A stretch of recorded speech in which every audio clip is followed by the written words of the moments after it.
Hi guys, welcome to How to Solution. In this video, I'm going to show you how to verify your email address on Discord.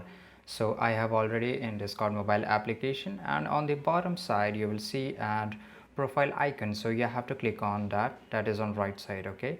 And after that, on the second option, you have to click on account, and here you have to add your email address. As you can see here that I have not added my email. On the top of that, I'm getting a notification that add an email to your account. So you have to click on the email, and here you have to add your email.